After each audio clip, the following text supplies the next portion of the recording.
이준호 씨는 올해로 40살이 됐어요. 평범한 회사원으로 가족이 그의 전부였죠. 아내 김민지 씨와 결혼한 지 12년째, 그리고 7살 된 딸 하은이가 삶의 가장 큰 기쁨이었다. 매일 새벽같이 출근해서 열심히 일하고 퇴근 후에는 서둘러 집으로 달려와 장보기부터 시작해 빨래, 청소, 설거지까지 모든 집안일을 도맡았다. 이게 다 너희를 위한 거야 하면서 피곤한 몸을 일으키곤 했다.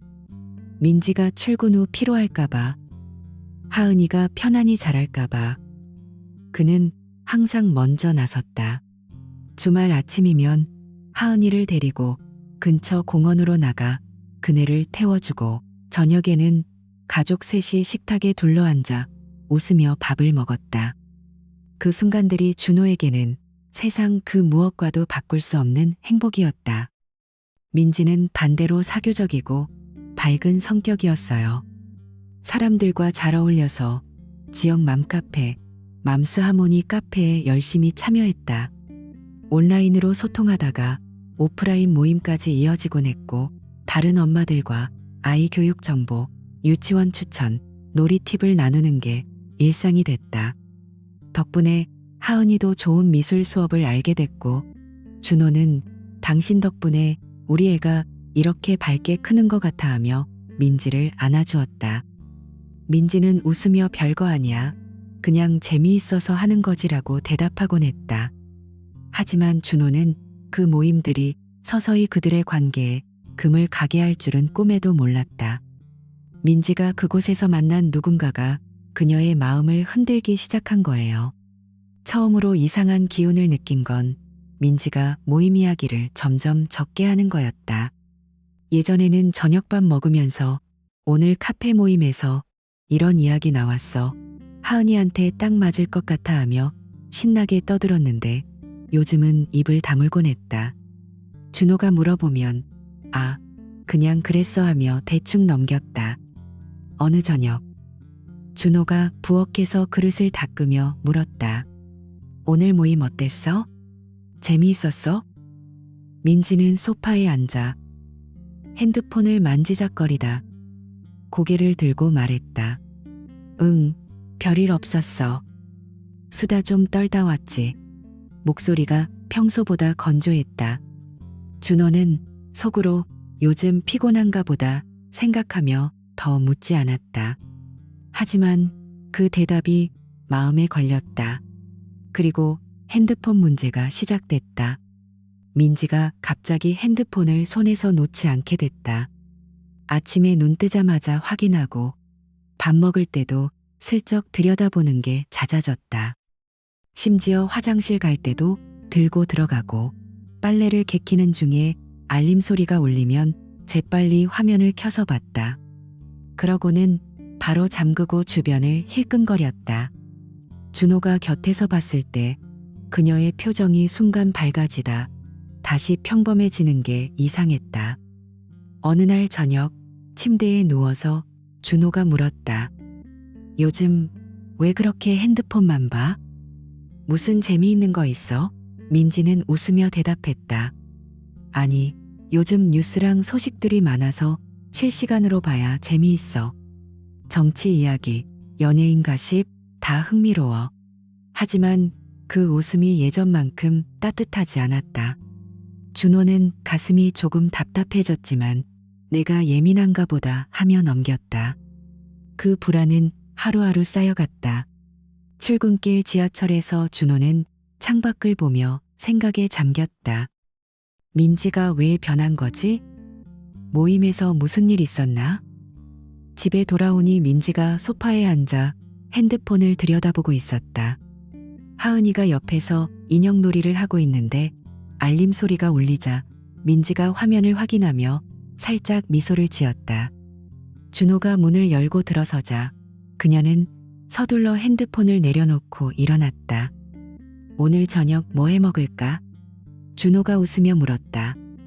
민지는 아무거나 해 하며 부엌으로 향했다. 그날 밤 준호는 쉽게 잠이 오지 않았다. 옆에서 자는 민지를 보며 그냥 바쁜 거겠지, 믿어야 해라고 자신을 타이르며 눈을 감았다. 하지만 이상한 행동은 멈추지 않았다. 주말에 가족끼리 나들이 가자고 했는데 민지가 오늘 모임 약속 있어서 미안해하며 나갔다. 저녁에 돌아온 그녀는 피곤하다며 일찍 방으로 들어갔다. 준호는 하은이를 재우고 혼자 빨래를 개키다 테이블 위에 놓인 민지의 핸드폰을 봤다. 알림이 울리고 메시지가 떠올랐지만 그는 일부러 시선을 돌렸다. 믿는 게 중요해하며 속으로 중얼거렸다. 다음 날 아침 민지가 샤워할 때 핸드폰을 욕실로 가져가는 걸 알았다. 준호는 커피를 타며 불편한 기분을 느꼈다. 왜 욕실까지 들고 가? 하지만 입 밖으로 꺼내지 않았다. 며칠이 지나면서 준호의 불안은 더 커졌다. 회사에서 동료와 점심을 먹다 무심코 물었다. 너네 집사람 요즘 어때? 동료가 바빠서 핸드폰만 봐 나도 모르겠어라고 하자 준호의 마음이 더 무거워졌다. 퇴근 후 집에서 다시 물었다. 정말 무슨 일 없어? 요즘 좀 달라진 것 같아. 민지는 눈을 동그랗게 뜨고 대답했다. 무슨 소리야? 그냥 재미있는 콘텐츠 봐서 그래. 걱정하지 마. 하지만 그 눈빛에 뭔가 숨겨진 게 느껴졌다. 준호는 알았어. 미안하며 웃었지만 속으로는 이게 무슨 조짐인가 하는 두려움이 피어올랐다. 민지의 변화는 날이 갈수록 뚜렷해졌다. 저녁에 하은이를 재우고 나서 그녀는 소파에 앉아 핸드폰을 만지작거렸다. 준호가 다가가 안아주려 하자 살짝 몸을 피하며 피곤해 먼저 자라고 말했다. 그날 밤 준호는 혼자 거실에 앉아 TV를 켰지만 내용이 들어오지 않았다. 다음 날 아침 민지가 모임에 나가기 전에 핸드폰을 확인하는 모습을 봤다. 그녀의 미소가 너무 환해서 준호의 가슴이 내려앉았다. 즐겁게 다녀와라고 말했지만 목소리가 떨렸다. 민지가 문을 나서자 준호는 창가에 서서 그녀의 뒷모습을 지켜봤다. 뭐가 잘못된 거지? 하지만 답을 찾지 못했다. 이런 일상이 반복되면서 준호의 일상이 흔들렸다. 출근에서도 일이 손에 잡히지 않았고 하은이를 볼 때마다 이 가족을 지켜야 해라는 생각이 들었다. 민지는 여전히 밝은 척했지만 대화는 짧아졌다. 오늘 뭐 했어? 물으면 그냥 모임 갔다 왔어 하며 끝. 핸드폰 알림이 울릴 때마다 그녀의 눈빛이 변하는 게 느껴졌다. 준호는 더 참지 못하고 어느 저녁에 물었다. 솔직히 말해봐. 무슨 일 있는 거지? 민지는 한숨을 쉬며 아무 일도 없어. 왜 자꾸 물어봐? 라고 대답했다. 그 목소리에 짜증이 섞여 있었다. 준호는 고개를 숙이고 미안해했다. 그날부터 그는 불안을 속으로만 삼켰다. 민지가 모임에서 돌아오는 밤 그녀는 피곤하다며 바로 잠자리에 들었다. 준호는 거실에서 혼자 앉아 창밖을 봤다. 별이 빛나는 밤하늘을 보며 마음이 복잡해졌다. 시간이 흐를수록 민지의 행동은 더 노골적이 됐다. 아침에 출근 준비 중에 핸드폰을 확인하다가 웃음을 터뜨리곤 했다. 준호가 뭐가 그렇게 재미있어? 물으면 아, 친구가 보낸 영상이야 하며 넘겼다. 하지만 그 친구가 누구인지 물어보면 대답이 얼버무려졌다. 저녁에 가족이 TV를 보는 중에도 민지는 핸드폰을 슬쩍 봤다. 하은이가 엄마 같이 봐 하며 불렀지만 그녀는 곧하며 화면에 집중했다. 준호는 그 모습을 보며 가슴이 아팠다. 예전엔 이렇게 안 했는데 하며 속으로 중얼거렸다. 어느 주말 민지가 모임에 나가 늦게 돌아왔다. 오늘 왜 이렇게 늦었어? 준호가 물었다. 민지는 모임 후에 커피 한 잔 했어 하며 샤워실로 들어갔다. 하지만 그녀의 옷에서 은은한 향수 냄새가 났다. 준호는 그 냄새를 맡고 불안이 커졌다. 준호는 직장에서 점심시간에 혼자 앉아 생각했다. 민지가 숨기는 게 뭐지? 단순한 모임인가? 동료가 다가와 요즘 표정이 안 좋아. 무슨 일 있어? 물었지만 준호는 아니, 그냥 피곤해하며 웃었다. 집에 돌아와 보니 민지가 부엌에서 저녁을 준비하고 있었다. 핸드폰은 카운터 위에 놓여 있었고 알림이 울렸다. 민지가 재빨리 확인하다가 준호를 보고 멈췄다. 누구 메시지야? 준호가 자연스럽게 물었다. 민지는 카페 멤버야. 내일 모임 이야기하며 화면을 껐다. 하지만 그녀의 손이 살짝 떨리는 게 보였다. 그날 밤 침대에서 준호는 민지의 등을 보며 잠을 이루지 못했다. 이 불안이 사라지려면 어떻게 해야 해? 하지만 대답은 없었다. 민지의 핸드폰 의존은 점점 심해졌다. 아침 식사 중에 알림이 오면 포크를 내려놓고 확인했다. 하은이가 엄마, 밥 먹어 하며 재촉해도 잠깐만 하며 웃었다. 준호는 그 모습을 보며 속이 타들어갔다. 출근 후 회사에서 준호는 인터넷을 검색해봤다. 아내가 핸드폰만 보는 이유라고 친히 여러 글들이 나왔다. 읽어보니 불안이 더 커졌다. 퇴근길에 꽃을 사들고 집으로 갔다. 오늘 기분 전환으로 하며 민지에게 건넸다. 민지는 고마워하며 받았지만 곧 핸드폰 알림에 시선이 갔다. 준호는 실망감을 느꼈다. 어느 날 저녁 가족이 산책을 나갔다. 공원에서 하은이가 뛰어놀고 준호와 민지가 벤치에 앉았다.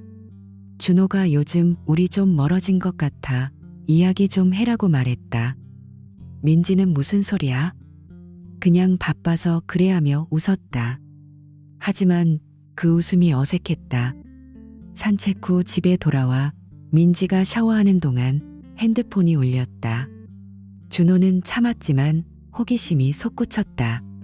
보지 말아야 해 하며 주방으로 갔다. 그날 밤 민지가 잠든 후 준호는 거실에서 맥주를 마셨다. 이게 계속되면 어떻게 하지? 마음이 무거웠다. 변화는 작은 것들로 이어졌다. 민지가 옷차림에 신경 쓰기 시작했다. 모임 나갈 때 화장을 더 공들였고 새로운 블라우스를 샀다. 준호가 예쁘네. 새로 산 거야? 물으면은 그냥 하며 대답했다. 하지만 그 변화가 모임 때문인지 다른 이유인지 의심이 들었다. 저녁에 민지가 핸드폰을 보며 킥킥 웃는 걸 봤다. 뭐 봐? 물으니 유머 영상이야 하며 보여주지 않았다. 준호의 불신이 쌓였다. 회사에서 휴식 시간에 그는 동료에게 털어놨다. 집사람이 요즘 좀 이상해. 동료가 대화해봐라고 조언했지만 이미 여러 번 시도한 후였다. 마침내 준호는 결심했다. 어느 토요일 아침 민지가 모임에 나가기 전에 물었다. 오늘 같이 갈까? 나도 카페 모임 구경하고 싶어. 민지는 당황한 표정으로 아, 오늘은 여성들만이야. 다음에 하며 나갔다. 그 대답에 준호의 마음이 식었다. 하은이와 둘이 집에 있으면서 그는 창밖을 봤다. 이제 정말 뭔가 잘못됐어. 불안이 현실로 다가왔다. 민지가 돌아온 저녁, 그녀는 밝은 척했지만 눈빛이 피곤했다. 준호는 더 이상 물어보지 않았다. 대신 속으로 지켜봐야 해라고 다짐했다. 그날부터 그의 일상이 긴장으로 가득 찼다. 민지의 변화는 이제 숨길 수 없을 정도로 뚜렷해졌다. 모임에 나간다고 하면서 집을 나서는 횟수가 부쩍 늘었어요.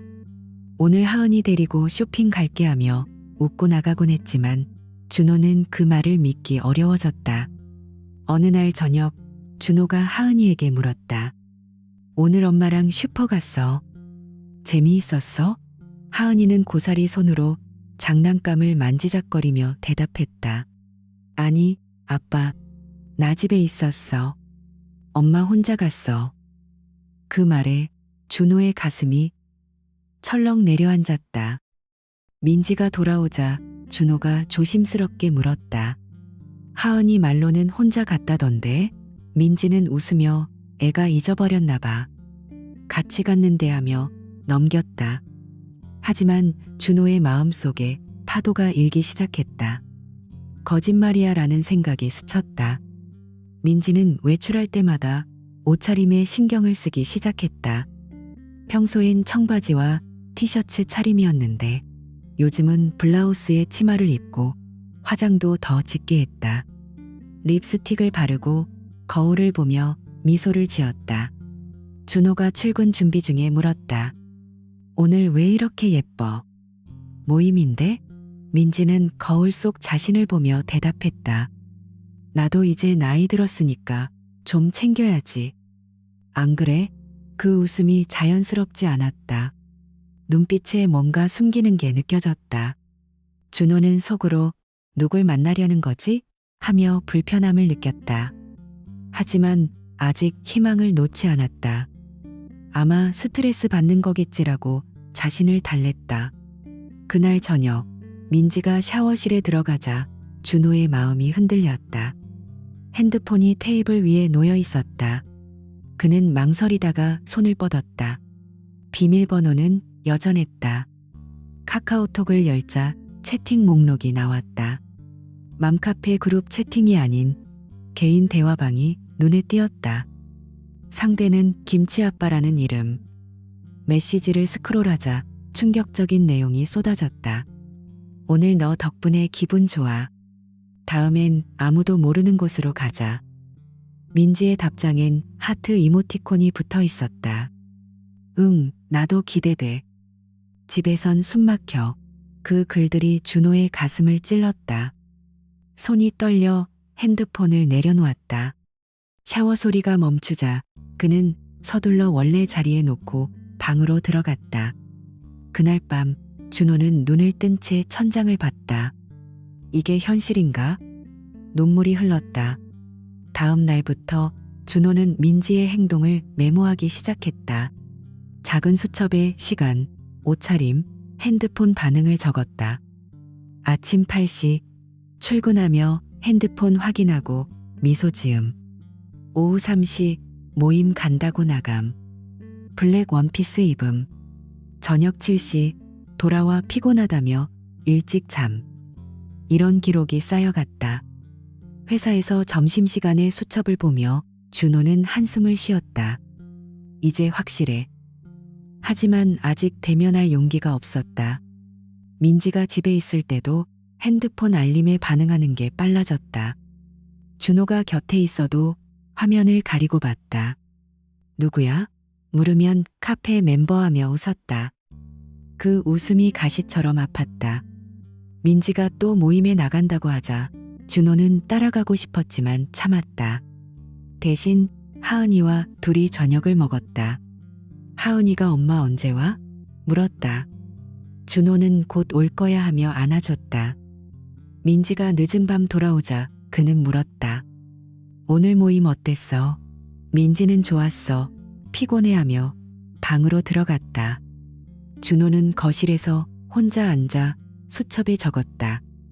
늦은 기가 향수 냄새남. 불신이 커졌다. 다음 날 아침 민지가 화장대에서 립스틱을 고르는 걸 봤다. 오늘 또 나가? 물으니 응, 하은이 친구 엄마 만나라고 대답했다. 하지만 하은이의 친구 엄마는 모임이 아니었다. 준호의 의심이 깊어졌다. 어느 주말 민지가 쇼핑 갈게 하며 나갔다. 준호는 하은이를 데리고 근처 카페에 앉아 기다렸다. 민지가 돌아오지 않자 불안이 솟구쳤다. 저녁에 그녀가 들어오자 쇼핑백을 봤다. 뭐 샀어? 물으니 옷 몇 벌하며 보여줬다. 하지만 영수증을 보니 쇼핑몰이 아닌 다른 곳이었다. 준호는 속으로 거짓말이라고 중얼거렸다. 그날 밤 민지가 잠든 후 그는 다시 핸드폰을 확인하려 했지만 잠겨 있었다. 비밀번호를 바꾼 거였다. 준호의 가슴이 무너졌다. 이제 숨기려는 건가? 수첩에 적었다. 의심이 사실로 변하면서 준호의 일상이 고통스러워졌다. 회사에서 집중이 안 돼 실수를 저질렀다. 동료가 요즘 왜 그래? 물었지만 피곤해서 하며 넘겼다. 집에 돌아와 민지가 핸드폰을 보며 웃는 걸 보자 화가 치밀었다. 하지만 참았다. 더 많은 증거를 모아야 했다. 민지가 외출할 때마다 시간을 적고 옷을 기억했다. 어느 날 그녀가 빨간 드레스를 입고 나갔다. 특별한 날이야? 모르니 그냥 하며 웃었다. 그 웃음이 낯설었다. 준호는 창가에서 그녀의 차가 사라지는 걸 지켜봤다. 누굴 만나러 가는 거지? 마음이 아팠다. 마침내 준호는 행동에 나섰다. 온라인으로 GPS 추적기를 샀다. 작은 기기라 민지의 차에 몰래 붙였다. 다음 모임 날 민지가 나가자 앱을 열었다. 차가 도시 외곽으로 향했다. 준호는 불안에 떨며 지켜봤다.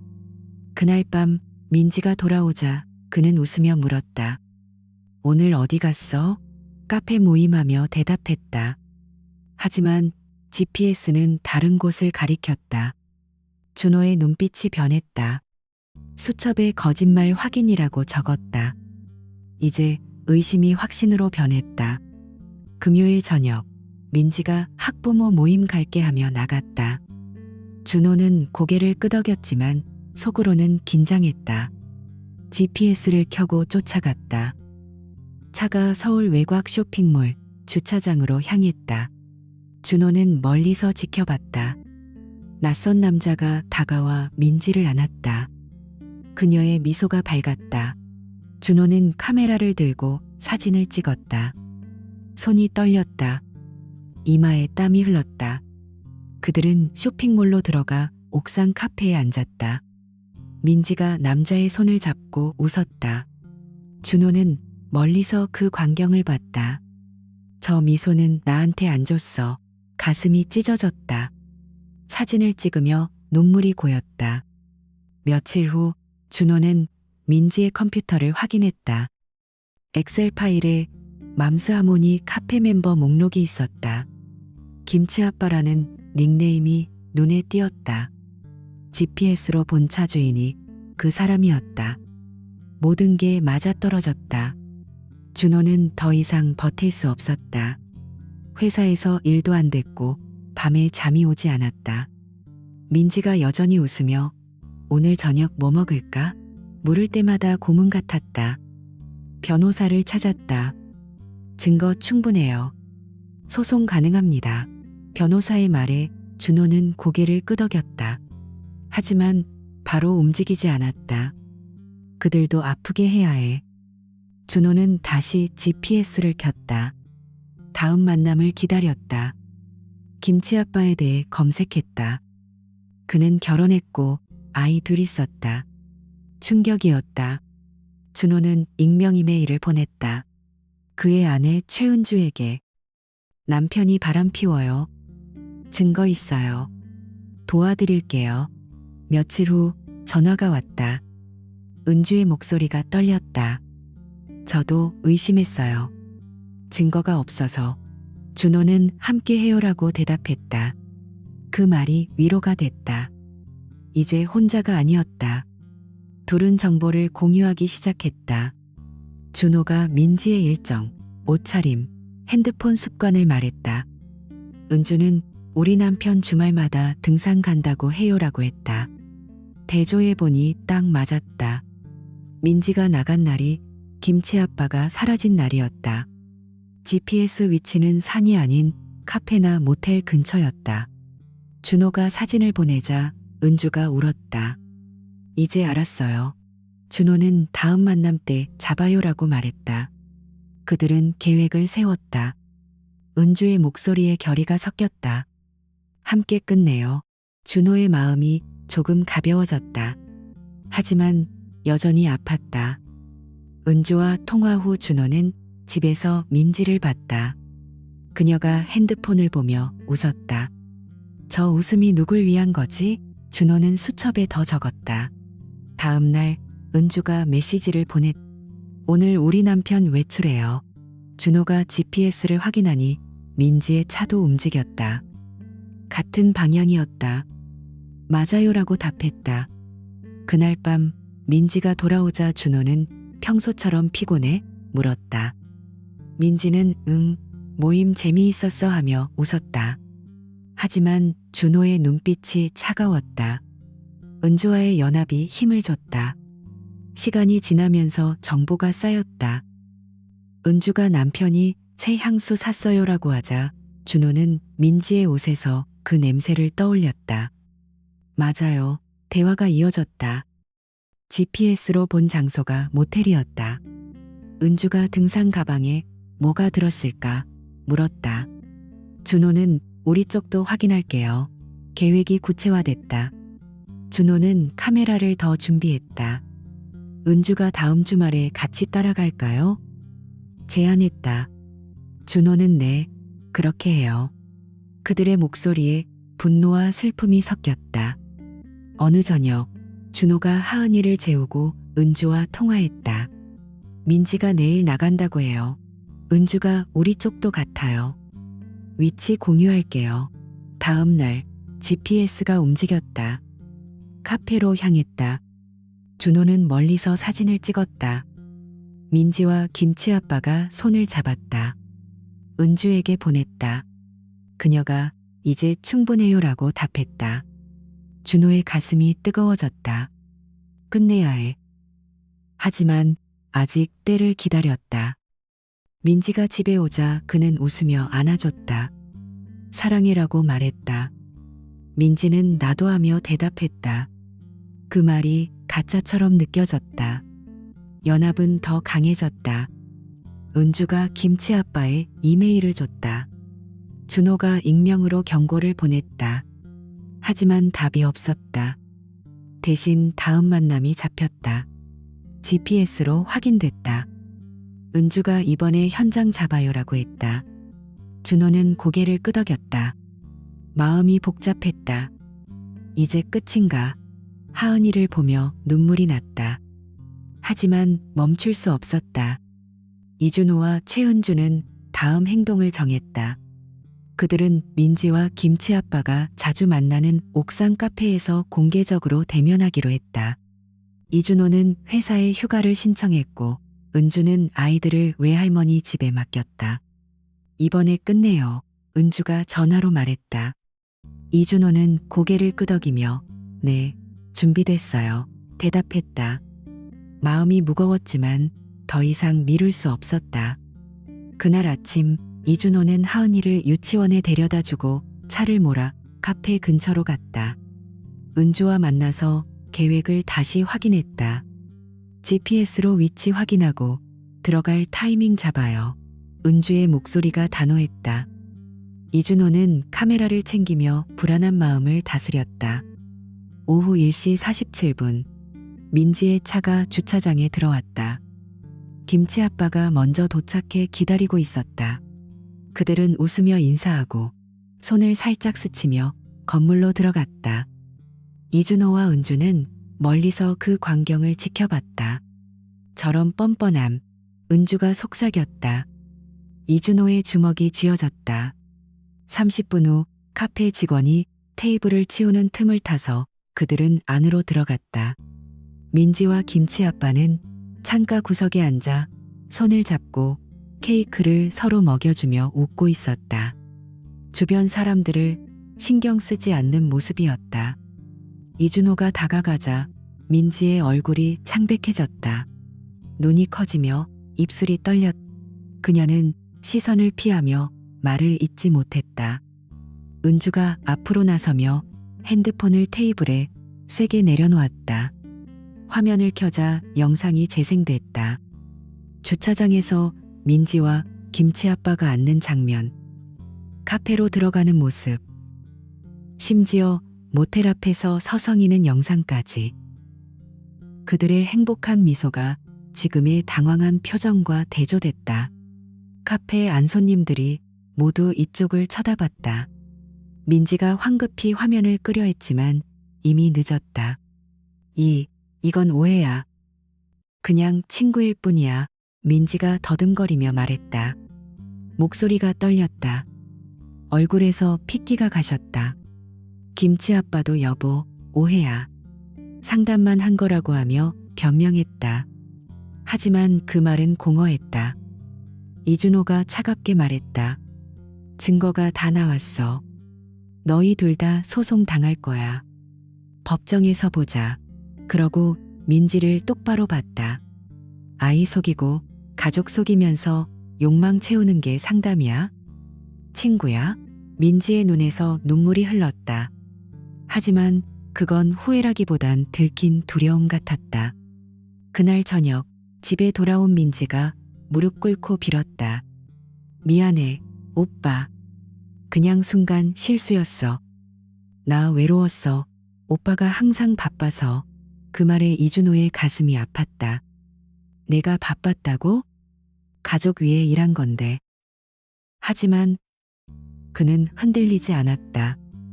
모든 만남을 자세히 써. 처음부터 끝까지. 민지는 떨리는 손으로 종이를 들었다. 밤새 쓰더니 7장짜리 자백서를 내밀었다. 맘카페에서 처음 만난 날, 대화가 깊어진 이유, 호텔 간 날짜까지 적혀 있었다. 이준호가 읽으며 마음이 차가워졌다.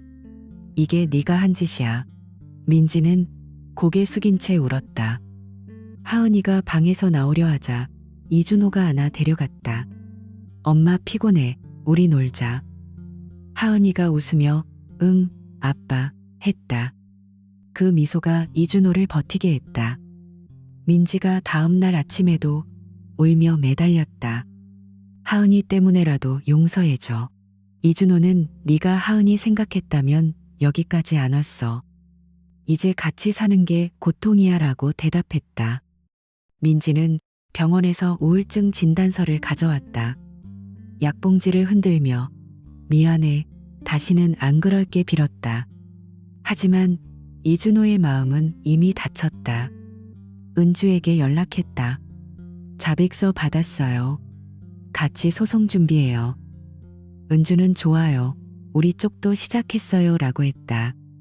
이준호는 사진, 영상, GPS 기록, 통화 내역을 모았다. 변호사 사무실에서 이걸로 이겨요라는 말을 들었다. 마음이 조금 가벼워졌다. 은주는 더 빨랐다. 남편 회사에 제보했다. 인사팀과 윤리위원회에 불륜 사실을 알렸다. 소문이 퍼지자 박지훈 팀장, 유부녀와 장기 불륜이라는 말이 돌았다. 그는 바로 정직됐다. 민지가 그 소식을 듣고 얼굴이 하얘졌다. 며칠 후 김치 아빠가 민지에게 전화했다. 모든 게 끝났어. 왜 이렇게 키운 거야? 조용히 넘겼어야지. 울며 탓했다. 민지가 이준호에게 털어놨다. 그 사람이. 이준호는 웃었다. 후회하는 건 자기 인생 망친 것뿐이야. 법정에서 민지가 고개 숙였다. 잠시 실수였어요.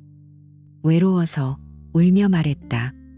판사가 피고는 장기간 불륜을 유지하며 사회적으로 용납되지 않는 행위를 반복했습니다. 가정 파탄의 책임이 큽니다라고 선고했다. 법정 밖에서 이준호가 김치 아빠를 마주쳤다. 그가 고개 숙이며 죄송합니다. 책임질게요. 중얼거렸다. 하지만 눈빛은 두려움뿐이었다. 판결은 빨랐다. 민지와 김치 아빠. 각자 3천만 원 배상하라는 명령이 떨어졌다. 이준호가 하은이 양육권과 친권을 얻었다. 민지는 양육비만 낼 수 있었다. 법정 나서며 이준호가 민지를 봤다. 복도 벤치에 앉아 머리 헝클어지고 손수건이 젖어 있었다. 이렇게 될 줄 몰랐어. 이제야 내가 한 짓을 알아라고 말했다. 하지만 그 말은 공허했다. 이준호는 대답 없이 지나쳤다. 민지는 어머니 집 근처 원룸으로 이사했다. 간호조무사 자격증 따러 학원 다니고 파트타임으로 일했다. 예전 활발함이 사라졌다. 맘카페에서도 쫓겨났다. 사람들이 수군대며 그 여자 불륜 저질렀대 하며 피했다. 김치 아빠는 더 나빴다. 지방지사로 좌천됐고 동료들이 멀어졌다. 온라인에서 조롱당했다. 결국 일 못해서 그만뒀다. 은주가 아이들 양육권 다 가져갔고 그는 양육비만 보냈다. 하지만 늦게 보내서 더 궁핍해졌다. 이준호가 그 소식을 듣고 이게 대가야 생각했다. 하지만 기쁘진 않았다. 그냥 끝났다는 안도감뿐이었다. 판결 후 가장 힘든 건 하은이에게 설명하는 거였다. 처음엔 엄마 여행 갔어라고 둘러댔다. 하지만 하은이가 엄마 언제 와? 물을 때마다 가슴 아팠다. 결국 어느 저녁 이준호가 하은이를 무릎에 앉혔다. 엄마랑 아빠는 따로 살게 될 거야. 하지만 우리 사랑은 변함없어. 하은이는 한참 생각하더니 괜찮아. 아빠랑 살게라고 했다. 이준호가 울었다. 하은이가 작은 손으로 어깨를 토닥였다. 아빠 울지 마. 그 손길이 따뜻했다. 새 삶을 시작했다. 이준호가 요리 배웠다. 김밥 싸서 하은이 도시락 챙겼다. 유치원 선생님이 하은이가 아빠 김밥 3개 최고래요 하자 이준호가 웃었다. 오랜만에 진심 어린 웃음이었다. 하은이도 밝아졌다. 주말에 자전거 타고 공원 갔다. 나무십 떨어지는 길을 달리며 하은이가 아빠 빨리 소리쳤다. 이준호가 따라가며 행복을 느꼈다. 밤에 하은이가 아빠는 슈퍼맨 같아. 혼자서 다 해. 속삭였다. 이준호가 다시 눈물 흘렸다. 과거에 매이지 말아야 해. 하은이 손잡고 산책하며 그렇게 다짐했다.